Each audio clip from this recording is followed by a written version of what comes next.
Welcome in, ladies and gentlemen, to episode 18 of Deep in the Novo. I'm your host, Ryan Novozinsky, joined here as always by my co-host, Sudeep Tumma. And today we are this is the first episode after an OSU loss. And much like the election, we have a very contested matchup. I had to get something in there, Deep. I had to. Very contested matchup between two teams this weekend. OSU, two very talented teams, by the way, two teams that are right near the top of that Big 12 spot in Kansas State and OSU. And Kansas State's having sort of a weird season, right? You know, they're having like these little peaks and valleys where, I mean, you get a quarterback in Skylar Thompson who's been there for, gosh, how many? 80 years, right? 80 years, something like that? Actually. Yeah, 49 years. And this is a guy who was there and now is out for the season, an abrupt ending for his Kansas State career as the quarterback for Kansas State. And he's always been very solid. I'd say he's one of the best average quarterbacks in the country, if we want to talk it like that. But you got to talk about a backhanded compliment. That's what I'm saying, man. You know, I'm full of them. And you have your OSU's defense will be going against Will Howard this week, true freshman quarterback from, gosh, I don't know where he's from, but I do know that he had an offer from Harvard coming out of wherever Will Howard is from.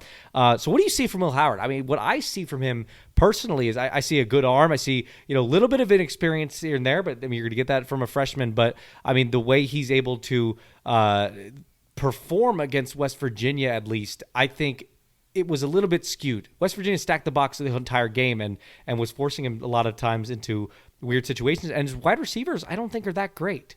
You know, you talk about a weird season. I mean, this is just a weird team, right? It's a weird team to figure out. We'll go through it step by step for sure. But to start with Will Howard, I agree with you. I like him a lot. You know, At first I was like, okay, who's Will Howard? Yeah. And when you just read all the reports around, you got sometimes you just like to read what West Virginia's saying, Kansas State's saying, just to kind of get a feel. And it really felt like nobody knew who Will Howard was, right? Yeah. It wasn't a thing where, Spencer Sanders went down and Shane Ellenwood's coming in, and everyone knows that is a guy who's waiting, right? Waiting in the wings, ready to take over, use whatever cliche you want. But it wasn't that. Will Howard is just this kind of 3-star, this unexpected guy, right? Not really big, anything. There were even, I think I read some article saying, is a 85% Skylar Thompson better than 100% Will Howard? He was just that much of an unknown commodity. Sure. But he came in, he had a great day rushing, right, in his first game. And that's at the core of what he is. He's a dual threat quarterback, no question. And he's got great legs, but he's also a great arm, I think. He's got a huge arm for sure. Or maybe not huge, but a good arm for sure. And what I love the most is his mechanics. I think his mechanics are sound. His pocket presence is good. His throwing motion is awesome. And even when he's on the run, he adjusts his body so well and just on-point passes. It just looks very structurally, it looks very good. I'll say that. And you're right. I think I'm not going to call it a fluke, but West Virginia's defense is. You're right. It's crazy, right? They stack the box and then they're great on defense. I think, if I'm not wrong, best in FBS on total defense in terms of yardage. Yeah. And their defense has only gotten better since OSU. Honestly, they were good against OSU, but this is a Kansas State O-line that has some questions for sure. And West Virginia D-line is crazy, right? Yeah. Those Stills brothers, Jeffrey Pooler, man, they're Sherrod Bartlett. Like, they got some guys up there.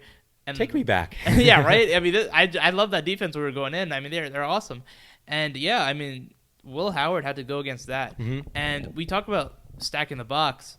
This Kansas State team starts with their run game, right? It's a power run game with Deuce Vaughn, who I love Deuce Vaughn, and another freshman, right, who again didn't come in with high expectations or anything. And that's how it starts. And if you can't get the run game going, you can't get the play action game going, and this offense isn't the same. Now they lost their starting tight end, but just Will Howard.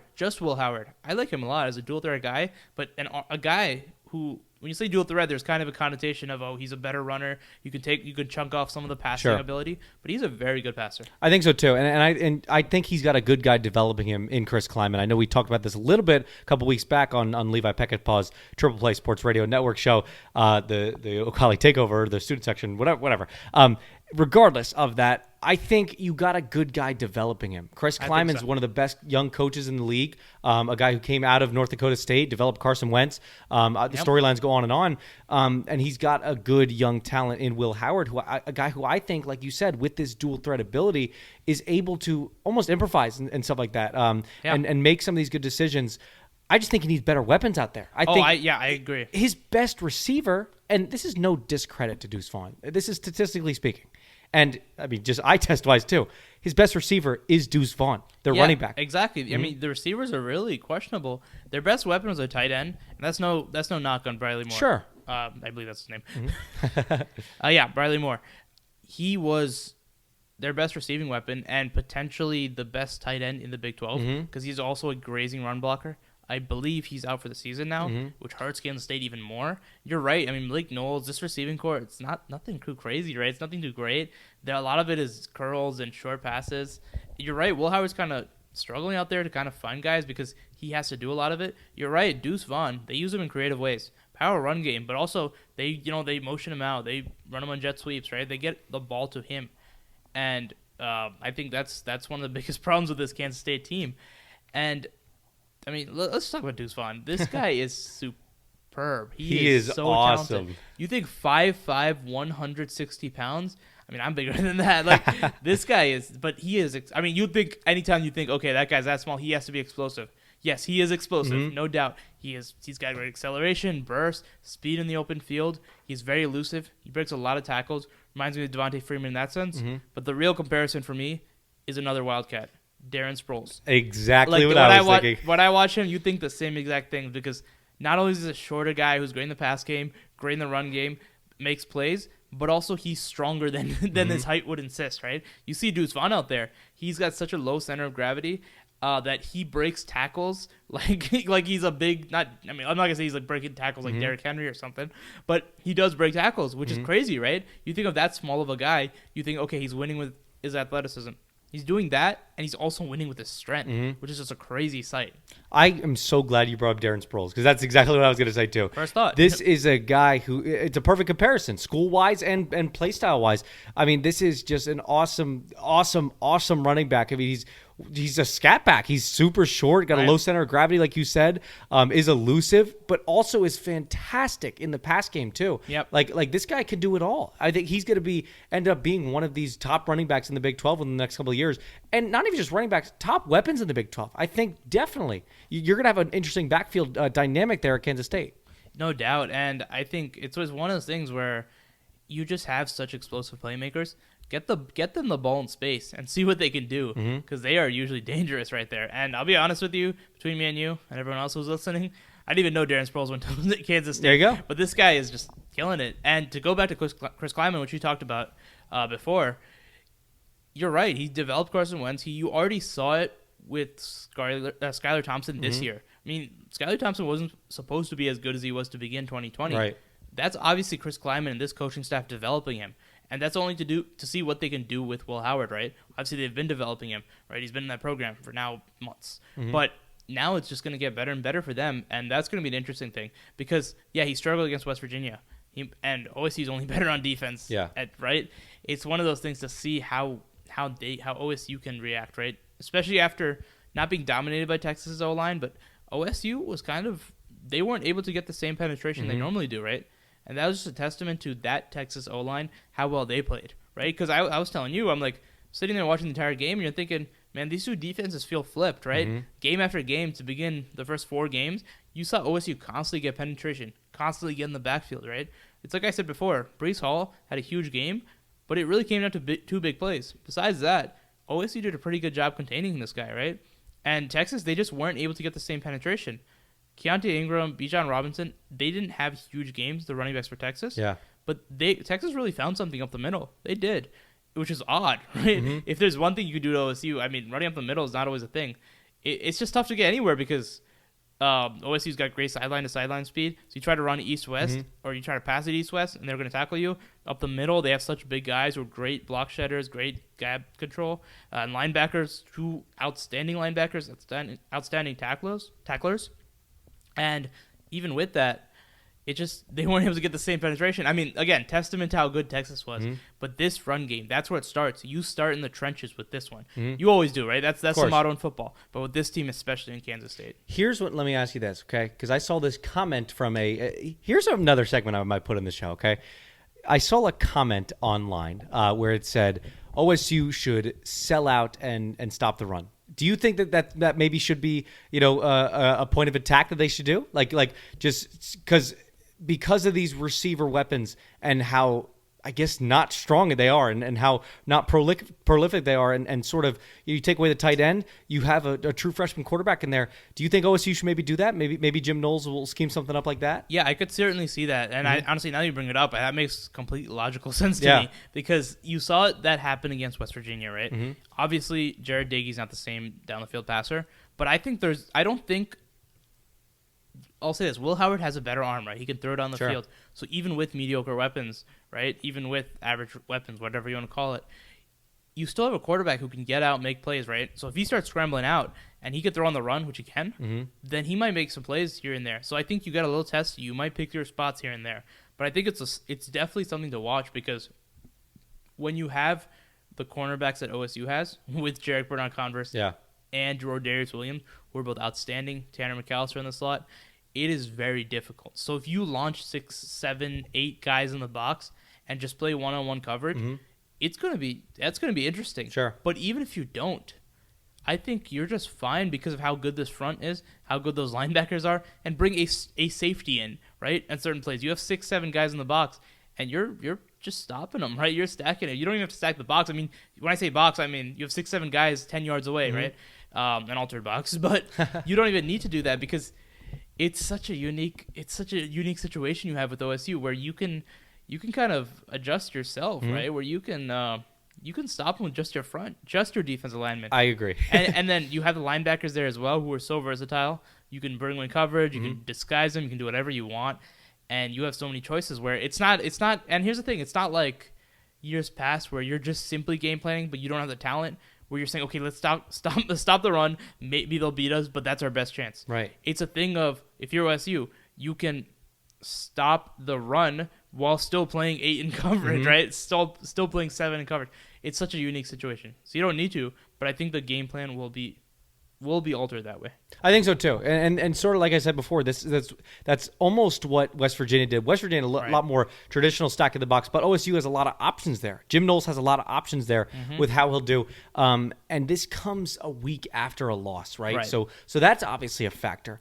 What do you think? We might see in terms of the offensive attack. I mean, this defense for Kansas State's really interesting too. I mean, I think you got a couple weapons in there. I think just here in and here out. But OSU offense or OSU's offense, they have something to prove after last week, I believe. I said a weird team before, and this is where it really gets weird. That's what I'm saying, right? Because you look at the numbers statistically, they're not great on defense. I mean, and if they're not great, they're not great, right? But then you watch the team, and it's really inconsistent, right? Where at times you'll have a defensive line led by Wyatt Hubert, who's again one of the best defensive linemen in the Big 12. Great speed rusher, has great hands, right? And he's good against the run and the pass. And then Drew Wiley's another guy who's trying to break out of defensive tackle. Reminds me a lot of Israel Antwine. Great point. Yeah, because the way he just knocks guys down when he's rushing the pass, it's a lot of bull rushing, a lot of power, and then he's got the hand placement up near the shoulders. It's very similar to Israel Antwine. Then Clay Duke on the other side, another great defensive end, speedy guy, very athletic, and you just watch this defensive line. And at times they were getting the backfield against West Virginia, right? They were creating penetration. They looked like a dominant D line. Then other times they just weren't getting anything, and that West Virginia O-line I don't think is very good. Yeah, right. And it's one of those weird things. You're thinking, okay, well, what's the deal here? And I mean, game plan wise, you continue to do what you're doing, right? I mean, I don't think there's any way you really alter it too much. Where it's not like, okay, they're Texas and you know how exactly they play. Texas has been stacking the box against Chuba Hubbard the past 2 years. It's gonna be one of those things. You balance it around. You're gonna keep trying to start the run game because that's been working for Mike Gundy, right? I mean, the run game's always been important for any prodigious offense, right? Mike Gundy especially, and it helps Spencer Sanders, especially when you have all those turnovers, right? You want to simplify things just a little bit. You don't want to bring him down and treat him like some freshman who doesn't know anything because the amount of plays he can make, the number of plays he can make are just outstanding. Yeah, totally. And when you look at this Kansas State defense, what sticks out to me is, first of all, I mean, the safe pick here is Justin Hughes. He's their middle linebacker, obviously leading the team in tackles, but I think he's got a lot of experience. He's got a lot of got a lot of versatility to his game. Doesn't necessarily apply that much pressure, but what he's able to do there and get racking up these tackle numbers is really impressive. And I just think he's a hard hitter too down there. Yeah. The way he's able to crash, and obviously strong safety. I believe it's Jerron McPherson, That's right. and he's someone that could apply pressure right there. Yeah, I believe he leads the team in sacks, I believe he leads the team in tackles for loss. Yep. But I mean, he's just a great talent out there at that strong safety position, a guy who's able to shoot through and is in many ways, the way he's able to pick up speed in combination with his strength, I think is really impressive. I think so too. Another guy that really impresses me is Elijah Sullivan, who's a linebacker next to Justin Hughes, who you just mentioned. He might be second or third in tackles. Yes. He just pops off the page for me, where you could see any play, quarterback rolling out, you can see the running back, the wide receivers out there. This guy is speedy. He's a very speedy linebacker, rangy, who can get to guys and make tackles, right? We talked about sideline to sideline speed for OSU. This guy's got it. He's an impressive guy out there. And yeah, you're right. I mean, it's going to be a big key, I think, bigger on regardless of what the OSU defense does, because Jim Knowles been figuring it out. They have depth, they have talent, they have everything.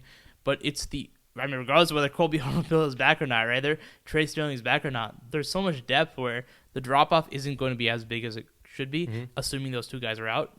It's too early to tell, obviously, for us, but that's one thing. And then it's the OSU offense. It really is. Where how are they gonna approach it, right? Yeah. I mean, to say after a game where, like we keep saying, Spencer Sanders played really well. I truly believe that. 400 yards, 4 touchdowns, but just, man, his passes were, on point, right? So much great ball placement, accuracy. You see his arm time and time again. You see great decisions. And then you see a few murky ones, right? But it just happened that the most of those murky ones happened to be so, they ended up being so consequential, right? Where they would get you. Like I said, OSU 8, OSU 15, OSU 20, right? Those turnovers were giving Texas such good field position in a day where OSU's off defense was not letting Texas drive when they had to go 60, 70, 80 yards, right? When they had to go the distance of the field, they were stopping them most of the time, right? 3 and out, punt after one first down, after 2 first down. Weren't giving them any points, but the turnovers were doing that. And it's one of those things where my most interesting thing is, obviously you don't change this in one game, but how does Mike Gundy, Tim Rattay coach up Spencer Sanders, right? How do you walk that fine line between, hey, we got a freshman, not even a freshman, we have a guy who is uber competitive. Yeah. This guy is a gamer, right? He is a very competitive guy who has a lot of talent, but obviously he just wants to make every play, right? Yeah. And you can't do that in any sport, but in football more so, because when you're the quarterback and you want to make every single play, you end up taking passes that you shouldn't, right? You end up throwing things that are too risky that might work 1 of 5 times, but the other 4 times might be picks, right? And again, it looks cool when it works. It looks terrible when it doesn't. But it's one of those things, a maturity thing. But it's like, you can't mature someone in one game. But there are definitely going to be some adjustments and, teaching moments. And he's going to go back to film and watch it. I just wonder how that's going to play out. I was on the radio today, and in Oklahoma City today, and I was asked this. You're going to love this. Should they bench Spencer Sanders? Absolutely not. I don't think so at all. There's I'm so glad even. that you are finally – somebody's the voice of reason out here saying Spencer Sanders played pretty darn good. Statistically, that was his best game, No I believe, doubt. ever in college football in his career. So – looking at this game, I know it's not just about the stats, but they were pretty darn good, and some of the decisions he made were really darn good. He's just reading the field well. And like you said, he's a gamer. We've been saying this all week. He's a gamer. He's a baller. He's someone that literally, I think Spencer Sanders thinks he passed for 5 yards last week, 19 interceptions. That's how he was in the press conference afterwards. Right. So I said, heck no. Do not bench Spencer Sanders. Oh, no doubt. In fact, I'd even say right now, this is the peak of his game. At least so far, this is the top of his game. No doubt. And you see 4 turnovers. You see a loss, right? And obviously 4 consequential turnovers. But to me, I look at that and say, oh, Spencer Sanders finally breaking out. Honestly, it sounds ridiculous. But I'm sure Mike Gundy's thinking the same thing. I truly do. I look at that and I think, okay, yeah, he's breaking out. I was waiting all of 2019. I was waiting to begin 2020 to see, hey, is Spencer Sanders going to take that leap that they were talking about all offseason? Is the prophecy of Tylan Wallace, Chuba Hubbard, Spencer Sanders, this defense going to come true? Right. It all came on the arm of Spencer Sanders. And it is for me. I mean, I see what he did against Iowa State. I see what he did here. You cut out the turnovers, they're up a lot of points on both games, double digits, maybe 20 points. You know what I'm saying? Like it is those kind of games. And it's just crazy. I mean, there's not even a thought in my mind that he could possibly bench. I mean, it's not even that Mike Gundy gave him a vote of confidence. He didn't even talk about the fact that, oh yeah, these turnovers are the worst thing in the world. He almost tried to justify it. You know what I mean? In a very different way. And I mean, it's just very telling. This is a guy who is finally he just makes plays that Shane Ellingworth cannot. Yeah. And that is not the reason why you start Spencer Sanders over Shane Ellingworth, but that's just another element, right? The running. I mean, design runs, RPOs, zone read options. You get another defender to the box when you're trying to run a Chuba Hubbard. You can do other things. You can design runs. I mean, these are elements of your playbook that the defense now has to prepare for. And on top of that, he just scrambles and makes plays, right? Say the pocket's breaking down. He can break out, run for 10 yards, for 20 yards, for 40 yards, for a touchdown. He can break out, run, throw on the run with his legs, get open, and find talent while down the field. These are things that you just can't teach, right? I mean, you either have the athletic ability or you don't. Obviously, you can improve a guy's accuracy on the run, so on, right? But you either have the athletic ability or you don't, and he has it, right? But like I said, that's not just the reason why you bench him for Shane Ellingworth. It's because he's just more talented. Yeah. It's as simple as that. Incredibly talented. Not only talented, but like you said, all these physical intangibles. He's got the markings of someone who's going to be an elite quarterback one day. He's got the athleticism. He's got the speed. He's got the versatility. He's got the decision-making. And most importantly, I think this is one of his best traits, is lately he's showing his boldness. He's showing his adaptability, too. And that's my favorite thing about him. And that's why I think he's going to have his best game of the season so far, even topping last week. Yeah, I think so. I mean, you're right. All those traits are correct. And his pocket presence has gotten better, right? Yes. For a guy who is a running quarterback, he's gotten better in that element so much. He's using running as his last element nowadays. Obviously, there are times where, like I said, he just wants to make the play. Like, he wants to break out of the pocket and do stuff. But those are things you learn, right? I mean, the leap he took over the offseason is pretty impressive. And yeah, like I said, he's just more talented. He is a gamer. I don't think I realized how competitive he is as just a player till now. And how often do we talk about, or anyone talks about, not just us, I mean, in the world, right? What do you know about Shane Ellingworth? He's a pocket passer with a huge arm. You think, like I said before, what I say about Will Howard, the term dual threat almost has a connotation that this guy can't be a good passer. Yeah. Spencer Sanders has a huge arm, a quick release, a very quick release, an impressive arm, great ball placement, accuracy, all the tools, right? He's just as impressive a passer to me as Shane Ellingworth is. The difference is he's just not labeled a pocket passer. Don't debunk his passing because of that. He can do it. And you're right. I think he's going to have his best game against Kansas State. Hopefully he cuts down the turnovers, and that changes the whole complexion. But, man, I mean, that's what a lot of this game is going to rest on the shoulders of, right? How are they going to approach it? And it's a lot of this, too. I hate hearing this. Chuba isn't Chuba. No. In fact, these are, like I said this again after Texas, right? These are the type of games you have to appreciate Chuba Hubbard. You really do. If you just have, a macaroni and cheese running back in there, what is he going to do behind that offensive line? Right? A what? I don't... Kraft mac and cheese. Just... Elbow. Because against that offense... I mean, just don't even watch Chuba Hubbard next game. Just watch the offensive line and see the holes they're creating. It'll be different. It's not Texas, and Texas' mighty offensive line with Joseph Asai and Keandre Coburn and those guys. It's going to be still any line. The holes, even when they're not coming, even against Kansas, they're not coming at the same rate they were last year. Let's not forget Jake Springfield's injury. There are 5 guys gone from last year's line, right? 4 of them starters. It is, and then that's without the 2, Johnny Wilson and Marcus Keys, leaving, right?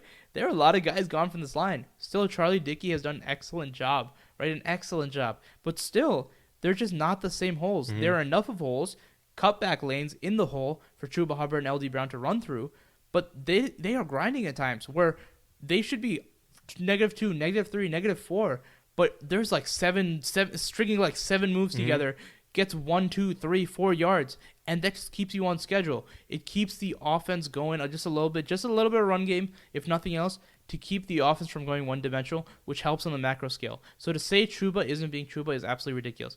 He is running the same. His patience, vision, all the attributes are exactly the same. The difference is the O-line, and that's where it shows up in the stat sheet. But Chuba Hubbard is the reason that OSU's run game can at least keep going. Do you remember last year against Kansas State? The weird rain delay? Guess how many yards Chuba Hubbard had? 256. 296 yards against the Kansas State Wildcats. Let's see. Maybe you'll see more of that this year. Right. But it's not necessary. It's not even that 296 I'd love to yards. take it. I mean, I said, they're going to try to establish the run. Why wouldn't they? Why wouldn't they? But that's the thing. If you get it going, get it going. Regardless, you're just going to have a threat attack, right? It's like you never need 300. No one ever needs 300 yards. It's nice to have, right? Sure. It's one of those things. It definitely is one of those things, and we will see this Kansas State team go off against these OSU Cowboys. Sudeep, let me ask you this one final question. Okay. First of all, what do you think when you think about? We're not going to go score predictions officially, but we will go. How many points do you think OSU can and will win by? I think this is going to be one of those games, sort of like last week with Kansas State, where you have a talented S team in West Virginia going up against them, and then they go up against them, and it's just a matchup nightmare, and it's just not boding well for the Wildcats. So I think OSU, knock on wood, because I said this last week, can win by 14 plus. Yeah, I think so. I think overall they'll score 40 plus. I think 14 plus is definitely reasonable. I think overall, like I said, this defense has some interesting pieces, but you see the numbers and the way they're producing and the way they're playing, it's just not living up to par, right? Another place where I think one place I missed before when we were talking about the defense was their cornerback group. That's something that's kind of impressed me. Justin Gardner was having a breakout season now. AJ Parker in the middle. They got a good cornerback group. And Justin Gardner especially. They got, I think, JJ Parker's 5'11", two guys on the outside, 6 foot, 6'2". And Justin Gardner is a bigger guy. If you can get physical with Tylan Wallace, that'll affect him a little bit, I guess. I mean, the way I see it, if you're a defensive coordinator, if you're a coach, the only trait you want or need, or I guess the number one trait you should be looking for against Tylan Wallace is physicality, right? If nothing else. If he doesn't have the cover skills, the ball skills, or whatever, at least be physical with him. Get him off his routes. Get him off his places. Right. Don't let him have easy leverage, right? And because no one's gonna ever stop Tylan Wallace, right? There's certain players out there, right? It's like you're never gonna stop Sam Ehlinger. You're never gonna stop Joe Burrow, right? You're never gonna stop Trevor Lawrence. You can only slow down stars, right? They're stars for a reason.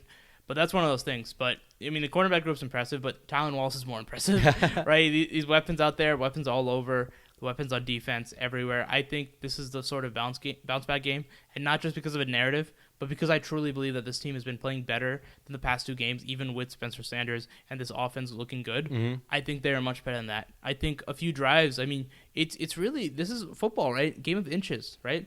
And it goes both ways.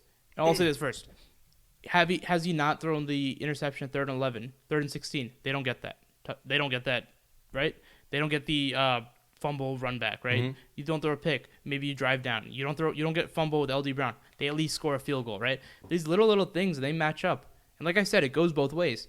On that last drive before halftime, where he throws for Braden Johnson on the sideline, he throws it 0.2 seconds later. Yeah. It's a pick six probably, right? It's a game of inches, right? They get that field goal where he threw it on 3rd and 8. It was almost a pick where Overshawn almost intercepted it, right? Where, I think Tylan back in the back of the end zone open, but instead it was almost a pick, but it was knocked down. They kick a field goal. It's a game of inches, right? And it means like that, and it really is like that. And like I said, it just feels like the past two games could have been wiped away, been done hours before, and they could have been scoring big. And I think this is the game where it really does come together. I think this will be the one, too, where it's finally let loose, and we will see what the OSU Cowboys are able to do against a semi-talented Kansas State team who's a little bit down on their luck lately with some injuries and other issues going on for them up in Manhattan.